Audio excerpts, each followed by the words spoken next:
પવિત્ર પુરુષોત્તમ માસ અધ્યાય 14 વાલ્મીકી ઋષિનો સત્સંગ। ભગવાન નારાયણના શ્રી મુખેથી પાવન કથાના શબ્દો સરી રહ્યા છે। હે દેવર્ષિ, એક દિવસની વાત છે। રાજા દ્રઢ ધનવા દરબારમાં ઉદાસ મુખે બેઠા છે, ત્યારે એના સદભાગ્યે ભગવાન શ્રી રામના યશોગાન નિર્મળ ચિત્તે ગાનાર મહર્ષિ વાલ્મીકી ત્યાં પધાર્યા।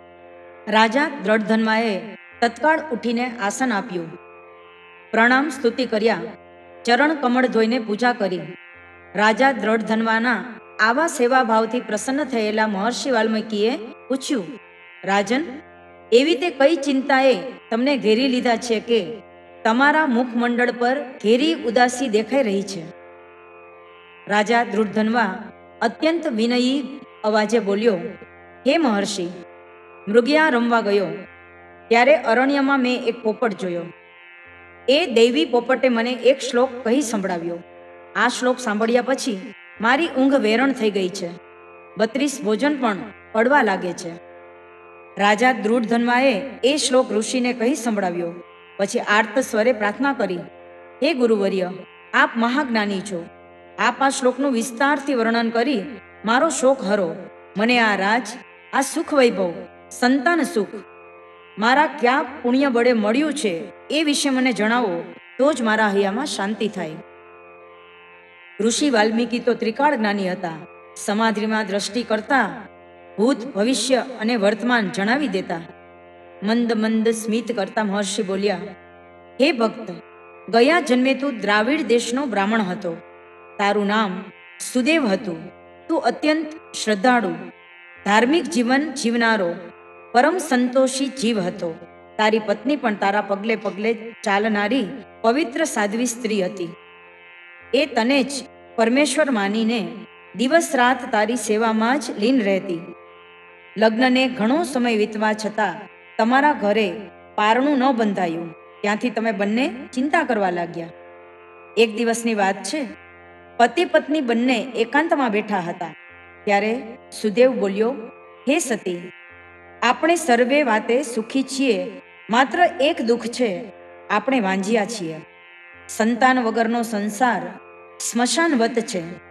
પિતૃઓ પણ પોતાના વંશમાં સંતાન થાય એવી ઝંખના રાખે છે।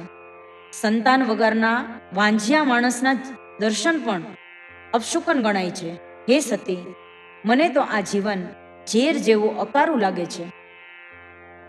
પતિની આ દુઃખભરી વાત સાંભળીને પતિવ્રતા ગૌતમી પતિને સાંત્વન આપી ધીરજ બંધાવતા બોલી, હે નાથ, તમારા જેવો પરમ ભક્ત અને વિદ્વાન પુરુષ પુત્ર સુખની ઝંખનામાં ચિંતાતુર રહે એ અયોગ્ય છે।